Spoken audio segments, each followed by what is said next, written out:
Ambassador Thomas Reynolds straightened his formal uniform as he stepped onto the gleaming transport that would take him to the Galactic Council chambers.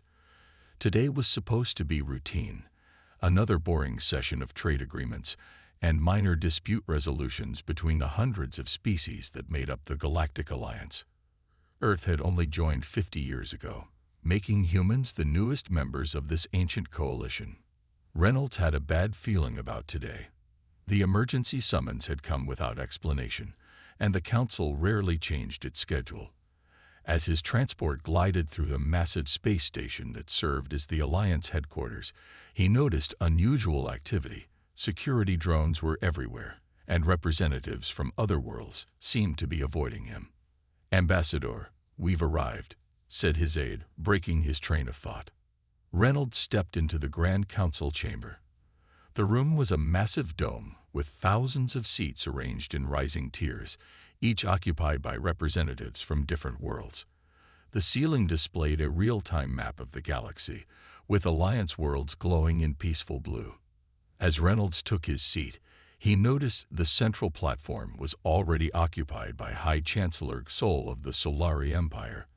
The Solari were among the oldest species in the galaxy, tall, silver-skinned beings with 4 arms and eyes that shimmered like opals. They had been the peacekeepers of the galaxy for over 3 millennia. "This emergency session of the Galactic Council is now in session," announced the council speaker, a small, reptilian being.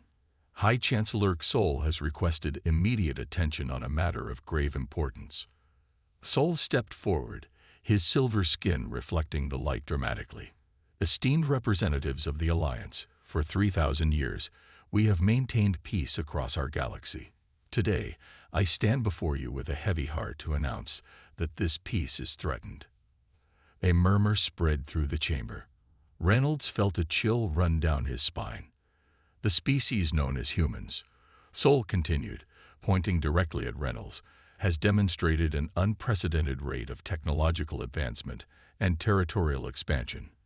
Their military capabilities have doubled in the last decade alone.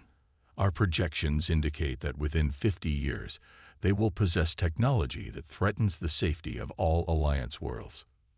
Reynolds stood up abruptly. "This is absurd. Earth has followed every Alliance regulation. We've shared our advancements openly." "Not all of them," Sol replied coldly. "Our intelligence has discovered secret weapons research facilities on Mars and Europa. You're developing quantum-based weapons systems that could destabilize the very fabric of space-time." The chamber erupted in shocked voices. Reynolds tried to protest, but the speaker called for order. "The Solari Empire, as guarantor of galactic peace, hereby declares a state of war with Earth and all human colonies," Sol announced, his voice echoing across the chamber. "We demand unconditional surrender within 1 standard month. If these terms are not met, we will be forced to take military action to neutralize the human threat." Reynolds couldn't believe what he was hearing. "High Chancellor, there must be some misunderstanding. The research you're referring to is for defense only, and fully within Alliance guidelines. The Council will now vote on whether to support the Solari position," the speaker announced, ignoring Reynolds' protests. One by one, the representatives voted. Some abstained, but most sided with the Solari. Centuries of trust in the Solari as peacekeepers outweighed their brief relationship with humans. "The motion carries," the speaker declared. "Earth is hereby placed under military sanction. Ambassador Reynolds, you are granted safe passage to return to your world and communicate these terms to your government." Captain James Walker stood on the bridge of the UES Defender, Earth's newest battle cruiser, watching the emergency broadcast from the council meeting. Around him, his crew sat in stunned silence. "Sir," his communications officer finally spoke, "we're receiving emergency recall orders for all Earth vessels. Command is initiating Defense Protocol Omega." Walker nodded grimly. He was a veteran of the Mars conflict, humanity's only real military engagement in space, but that had been against human separatists, not an alien empire with technology thousands of years more advanced than Earth's. "Set course for Earth," Maximum speed, he ordered, and get me a secure line to Admiral Garcia. Within hours, Walker was seated in the Emergency Operations Center beneath the Rocky Mountains, along with the highest-ranking military and political leaders on Earth. The room was tense as Admiral Garcia displayed the known Solari military capabilities on the main screen. They have over 10,000 warships, compared to our fleet of 200, Garcia explained. Their weapons technology can destroy planets. We have no conventional defense against such power. President Morgan, a normally confident woman, looked shaken. End negotiations. Ambassador Reynolds is still trying, Garcia replied. But the Solari aren't known for changing their minds. We have 29 days left before their deadline. What about evacuation? Someone asked. To where? Walker spoke up. The Solari control the jump gate network. There's nowhere in the galaxy we can hide. The room fell silent again until Dr. Emma Reeves, head of Earth's Advanced Defense Research, cleared her throat. There might be an option, she said quietly. My team has been working on something unusual. It's not a conventional weapon, but it might give us a chance. All eyes turned to her. It's a quantum field manipulator, she explained. It doesn't shoot or destroy anything directly. Instead, it changes probabilities. Changes what? President Morgan asked. Luck, Dr. Reeves said simply. It makes the impossible possible, statistically speaking. We've only tested it on a small scale, but the results have been promising. The problem is, we need more time to scale it up. How much time? Walker asked. 3 months, minimum, she replied. Walker exchanged glances with Admiral Garcia. We have 1 month. Then we need to buy time, the president decided. Captain Walker, I'm assigning you to protect Dr. Reeves' research facility. Admiral, prepare our fleet to delay the Solari as long as possible if they attack. The meeting continued late into the night as humanity prepared for a war they couldn't possibly win through conventional means. 2 days later, Captain Walker arrived at the secret research facility hidden deep inside an asteroid in the belt. Dr. Reeves met him at the docking bay. Captain, I hope you brought coffee, she said, looking like she hadn't slept in days. We've got a lot of work to do.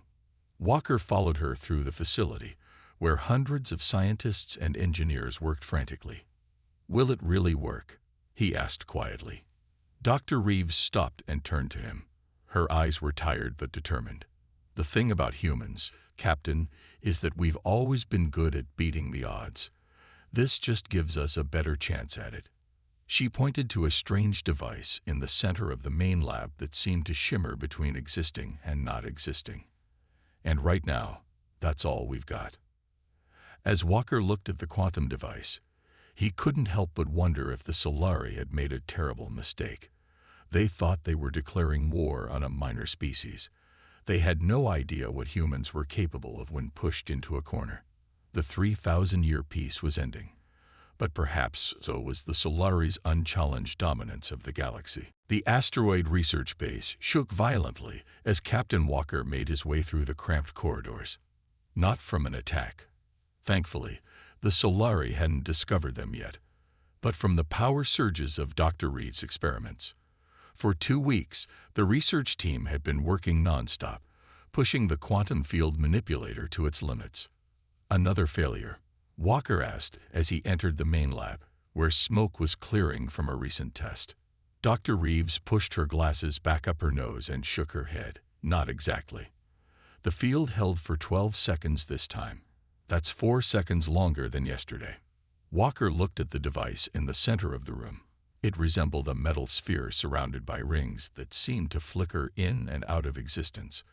Sometimes, looking at it made his eyes hurt, as if his brain couldn't quite process what he was seeing. 12 seconds won't help much in a battle, he noted.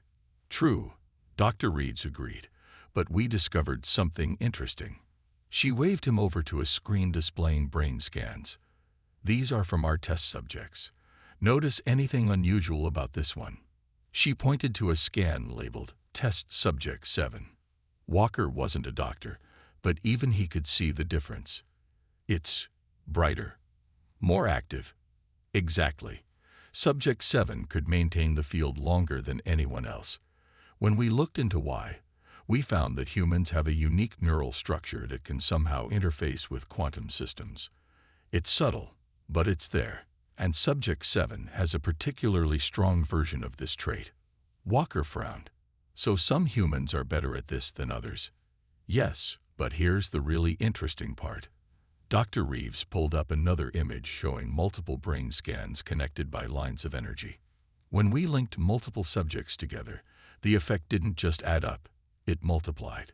3 connected subjects could maintain a field 30 times longer than one alone.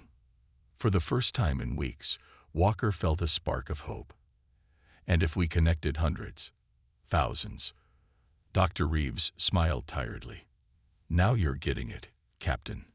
In the command center aboard the Solari flagship Eternal Justice, General Vex studied the holographic display of Earth's solar system. His 4 arms moved constantly, adjusting the view, zooming in on various planets and moons. 17 days until the deadline. He noted to his second-in-command, Commander Lyra, "Have the humans shown any sign of preparing for surrender?" "None, General," Lyra replied, her silver skin catching the light as she moved. "In fact, our scouts report increased activity around their military bases. They appear to be preparing for war." Vex made a sound that might have been a laugh. "Foolish creatures. Our smallest destroyer could obliterate their entire home fleet." "There is one anomaly to report," Lyra said hesitantly. "Our probes detected unusual energy readings from the asteroid belt, not matching any known human technology." "Show me," Vex demanded. The display shifted to show a cluster of asteroids. One of them pulsed with an unfamiliar energy signature that seemed to fade in and out of the sensors. "What is that?" Vex asked. "Unknown, General. It's like nothing we've ever seen. The energy pattern defies conventional physics." Vex narrowed his opalescent eyes. "I don't like unknowns, Commander. Send a scout ship to investigate, quietly. I want to know what the humans are hiding before we crush them." Back on Earth, panic had given way to desperate preparation. Every shipyard worked at full capacity. Civilian vessels were being retrofitted with weapons. Training centers operated around the clock, preparing soldiers for a war unlike any humanity had faced before. In the presidential bunker beneath New Washington, Captain Walker reported the latest findings from the asteroid base. "Dr. Reeves believes we can create a working quantum field that could protect at least part of our fleet," he explained to the assembled leaders. "But we need volunteers, thousands of them, with the right neural patterns." Admiral Garcia frowned. "You're talking about using human beings as, what? Components in a weapon?" "More like a shield," Walker corrected. "The volunteers would be in special chambers, linked to the system. Their brains would help shape the quantum field, making the impossible possible." "Meaning what exactly?" President Morgan asked. Walker struggled to explain. "Imagine you fire 1,000,000 bullets at a target. Statistically, some number will hit, some will miss. The quantum field changes those statistics. Suddenly, most of the bullets miss when they should hit. Engines fail that should work perfectly. Shields hold when they should collapse." "It sounds like magic," someone muttered. "Clark's third law," Dr. Reeves said as she entered the room, looking exhausted but determined. "Any sufficiently advanced technology is indistinguishable from magic. And this is definitely advanced." "How many volunteers do you need?" the president asked. "To protect a single battle group.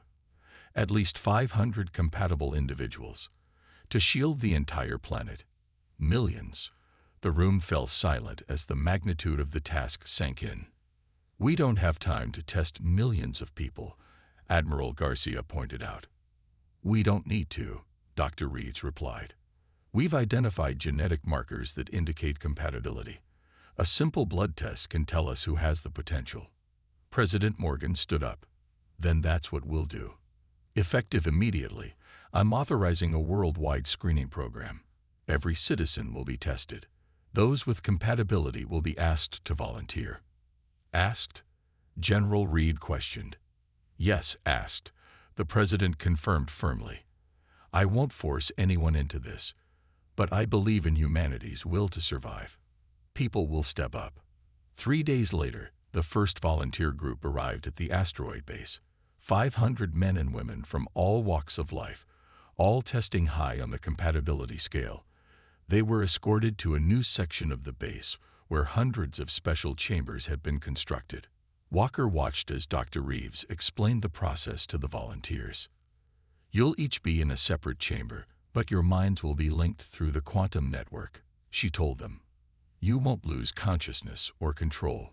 You'll still be you. But together, you'll be creating something greater than any of us could alone. A young woman raised her hand. Will it hurt? Dr. Reeves hesitated. We don't know for certain. In our small tests, subjects reported strange sensations, like being in 2 places at once, or seeing possibilities branch out before them, but no actual pain. What do we do in there? Asked an older man. Do we need to think certain thoughts, or just stay calm and open? Dr. Reeves said. The system will guide you. Your natural human ability to perceive quantum states will do the rest. As the volunteers were led to their chambers, Walker pulled Dr. Reeves aside. You didn't tell them about Subject 7's nosebleeds, he whispered. Dr. Reeves looked troubled. Those were from prolonged exposure. These volunteers will rotate shifts. Besides, we've improved the interface. Walker wasn't convinced, but he understood the stakes. How soon can we test the full system? Tomorrow, she replied. Just in time, too. Why? What's happened? Dr. Reeves looked grim. Our long-range sensors detected a Solari scout ship entering the belt 6 hours ago. They're looking for us, Captain. The clock is ticking faster than we thought. In the distance, the first volunteers entered their chambers, not knowing they were about to become part of humanity's greatest and strangest weapon, one that might redefine the very laws of possibility. The Solari scout ship Silent Observer glided through the asteroid belt, its advanced cloaking technology making it nearly invisible to standard sensors. On its bridge, Commander Trell studied the readings with growing concern. The energy signature is stronger now, he reported to his crew of 12 elite Solari scouts. It's coming from that large asteroid ahead. The asteroid looked ordinary enough, a lumpy rock about 20 kilometers across. But the sensors showed something very different, pulses of energy that seemed to bend reality around them. Prepare a detailed scan, Trell ordered. I want to know exactly what the humans are hiding before we report back to General Vex. The Silent Observer moved closer, its scanners probing the asteroid's surface. Suddenly, the ship's systems flickered, like a brief power surge had passed through them. What was that? Trell demanded. His science officer looked confused. Unknown, Commander. For a moment, our sensors detected thousands of human neural patterns, all connected somehow. That's impossible, Trell said. No human technology can. He never finished his sentence. Without warning, the ship's engines failed completely. The Silent Observer drifted helplessly toward the asteroid's surface. Emergency power, Trell shouted. No response, Commander. Nothing is working. Inside the asteroid base, Captain Walker watched in amazement as the previously cloaked Solari ship appeared on their sensors, dead in space, and drifting toward them. It worked, he whispered, turning to Dr. Reeves, who stood nearby, monitoring the 500 volunteers connected to the quantum field generator. Their ship just failed. Dr. Reeves nodded, her eyes fixed on the readings.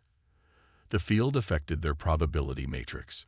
Systems that had a 1 in a million chance of failing all failed at once. She looked up at Walker. But we can't maintain this for long. The volunteers are already showing strain. Walker nodded. We don't need long. Deploy the capture team. Within minutes, a small human vessel left the asteroid base, heading for the disabled Solari ship. The team boarded without resistance, The Solari crew was too busy trying to restart their systems to notice the humans until it was too late. Commander Trell and his crew were captured without a single shot being fired. "This changes everything," Admiral Garcia said, reviewing the report of the captured Solari scout ship. "We now have access to their technology, their communications, and most importantly, prisoners who can tell us about their fleet movements." The Emergency Council meeting on Earth had a new energy now, a cautious optimism that hadn't been there before. "What did we learn from the prisoners?" President Morgan asked. "The Solari main fleet is still gathering," Walker reported. "But General Vex has grown impatient. He's planning to attack Mars colony in 3 days as a show of force, before the ultimatum deadline." "Mars has 10,000 civilians," someone pointed out. "Exactly," Walker said grimly. "Vex wants to demonstrate what happens to humans who resist." The room fell silent. Finally, Admiral Garcia spoke up. "We have to defend Mars, but our conventional forces don't stand a chance against even a small Solari battle group." All eyes turned to Dr. Reeves. "Can your quantum field protect Mars?" the president asked. Dr. Reeves looked troubled. "The version we tested was localized. It could only affect a small area around the generator. To protect an entire planet, we'd need to scale up dramatically. And we'd need more volunteers, thousands more. The latest testing program has identified over 10,000 compatible individuals on Earth," Walker added. "But getting them all to Mars in 3 days is impossible." "Then we bring the fight to where we're strongest," Admiral Garcia suggested. "We position our ships near the asteroid base, where the quantum field is working. Force the Solari to come to us." "And sacrifice Mars?" the Mars colony representative asked, his voice tight with anger. "No," President Morgan said firmly. "We evacuate as many civilians as possible. Then we prepare a surprise for the Solari when they arrive." 2 days later, a desperate evacuation was underway on Mars. Every available ship shuttled civilians to emergency bunkers deep underground or off-planet entirely. Meanwhile, the UES Defender and 5 other battle cruisers positioned themselves in a defensive formation near the asteroid base, their crews nervously watching as the quantum field generators were installed aboard each ship. On the bridge of the Defender, Captain Walker received the final update. "Evacuation is 60% complete," the communications officer reported. "But we're out of time. Solari fleet detected entering the system." Walker took a deep breath.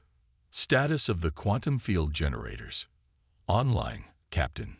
100 volunteers aboard each ship, linked to the main generator in the asteroid." "And the special package for Mars?" "In position, sir." Walker nodded grimly. "Then we proceed as planned. All ships, battle stations, prepare to engage on my mark." The Solari attack force emerged from faster-than-light travel near Mars. A group of 30 warships, each one more powerful than Earth's entire fleet combined. They moved into attack formation, preparing to demonstrate their overwhelming superiority. Aboard the command ship, General Vex smiled coldly as Mars grew larger on the view screen. "Begin the attack," he ordered. "Target their major settlements first." The Solari ships charged their main weapons, preparing to rain destruction on the red planet.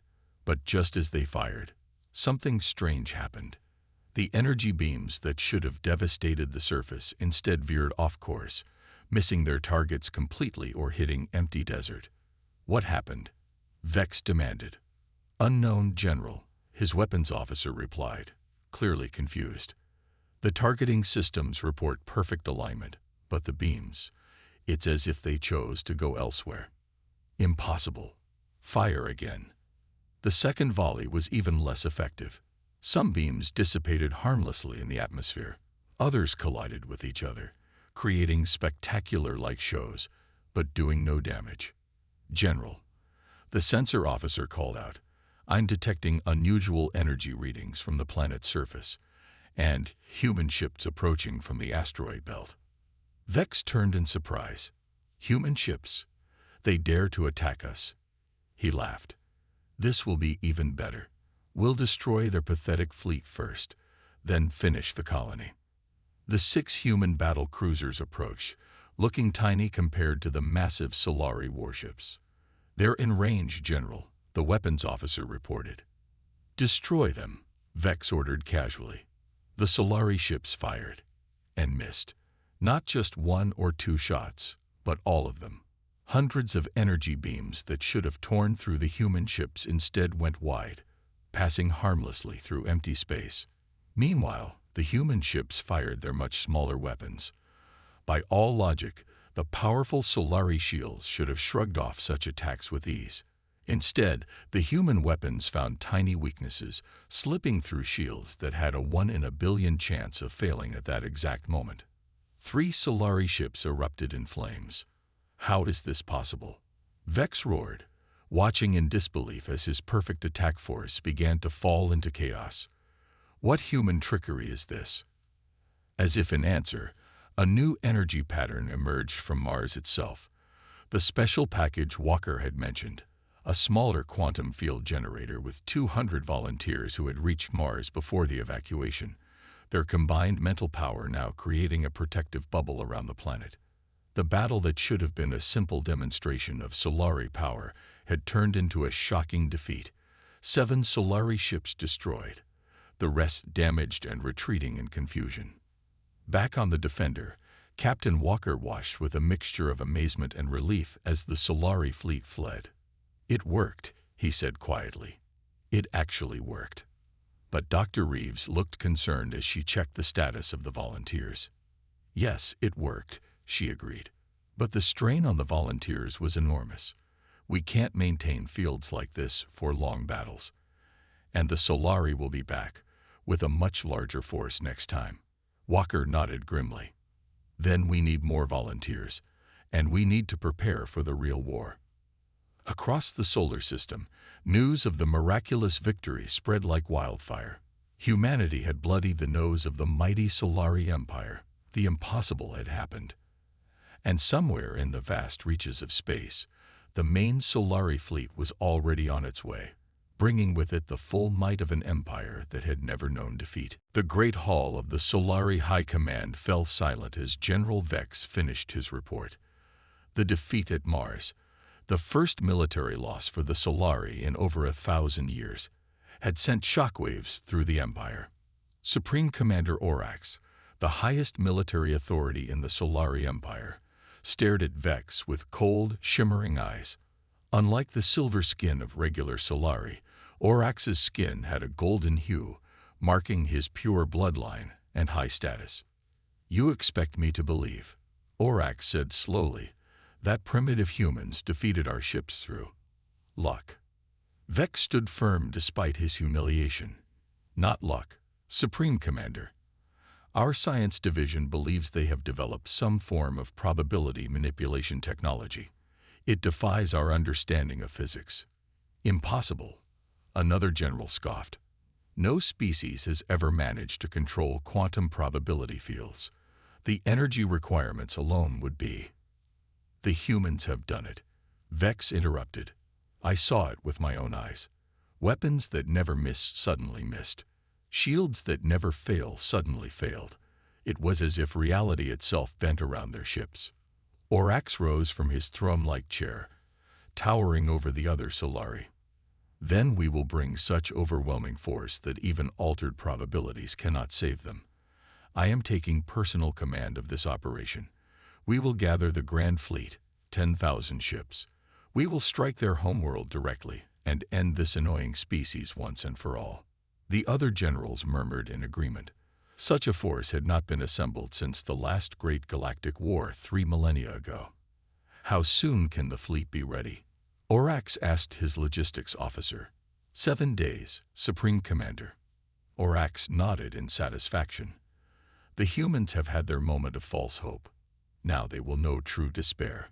On Earth, the celebration of the Mars victory was tempered by the knowledge that it was only the beginning. Intelligence gathered from the captured Solari ship indicated that the main fleet would arrive within 2 weeks. In the underground command center, Captain Walker studied the latest reports. The quantum field generators had been upgraded based on what they'd learned from the Mars battle.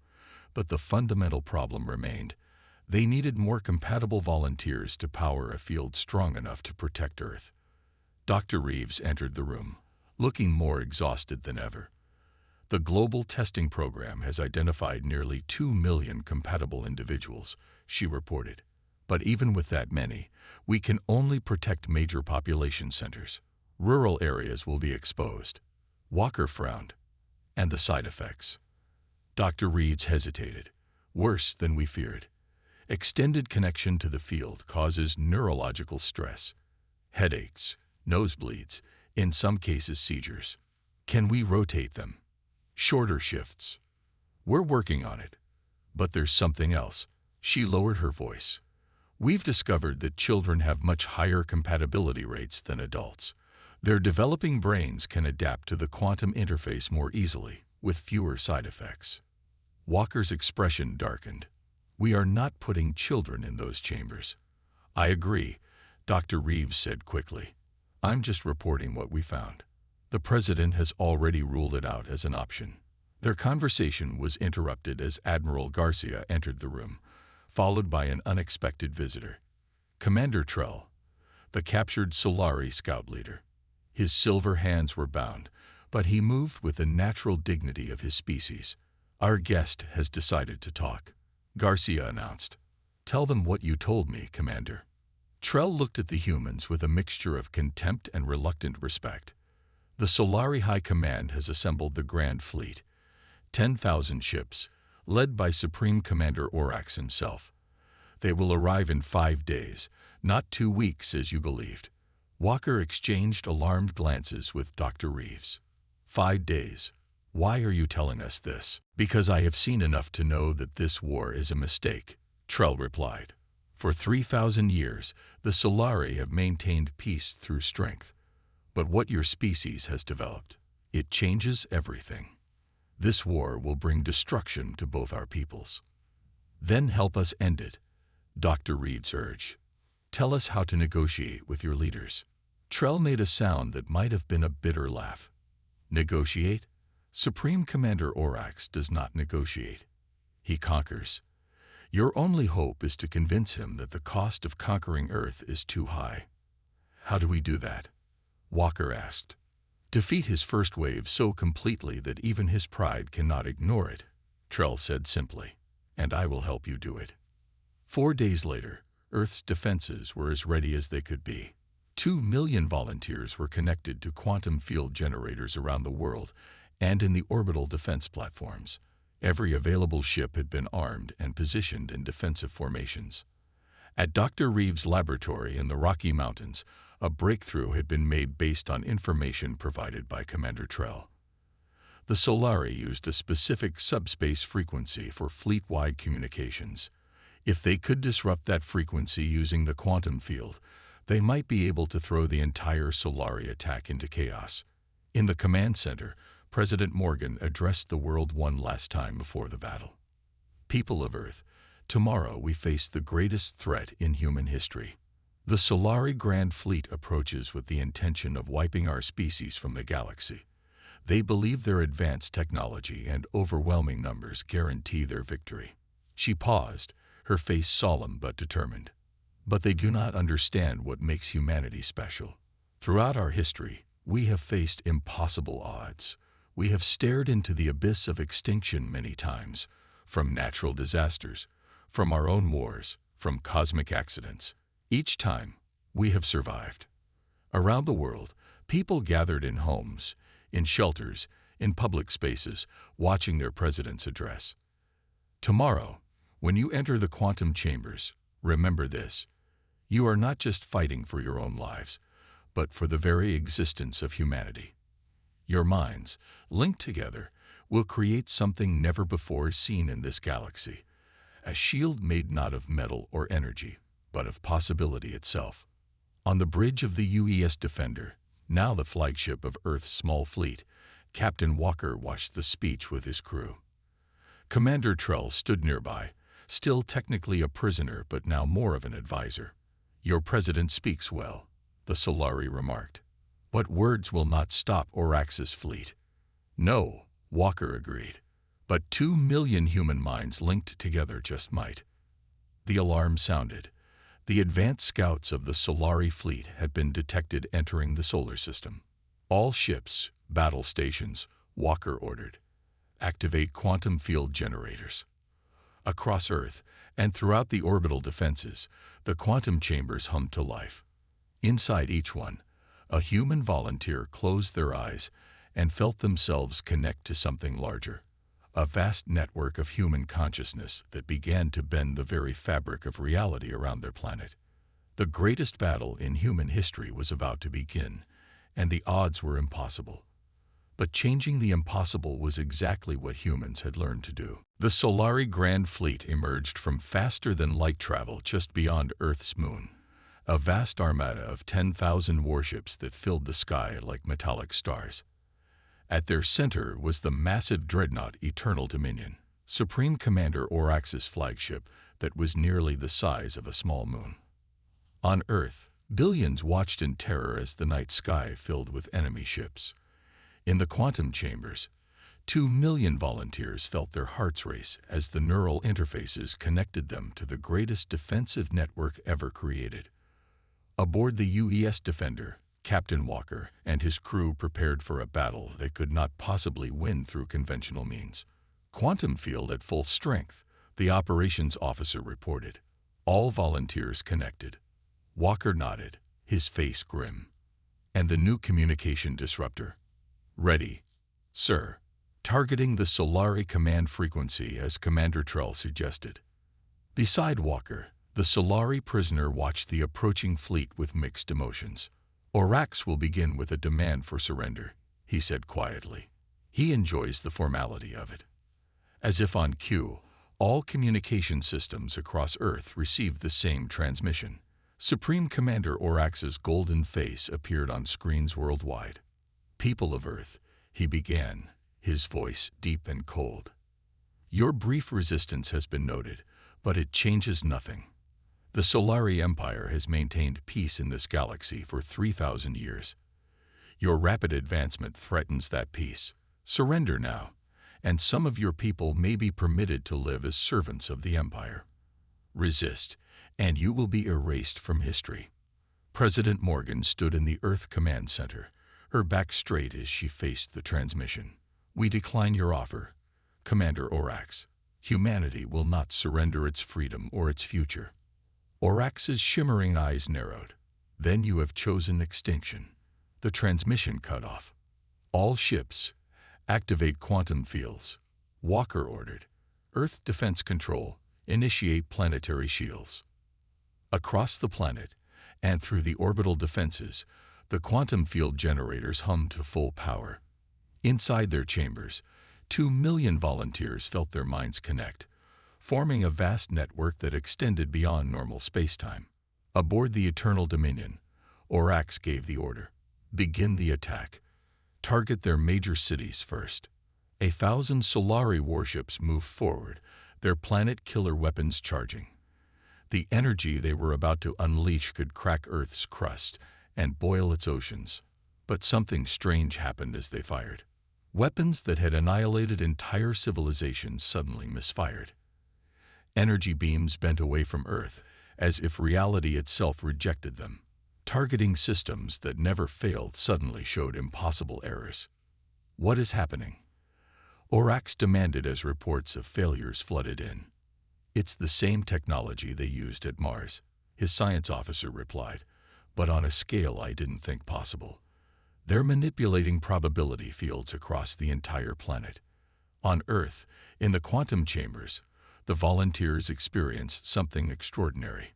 Their connected minds could see possibilities branching out like rivers, and they could choose which possibilities became real. They chose the ones where Solari weapons failed, where shields held, where the impossible became possible.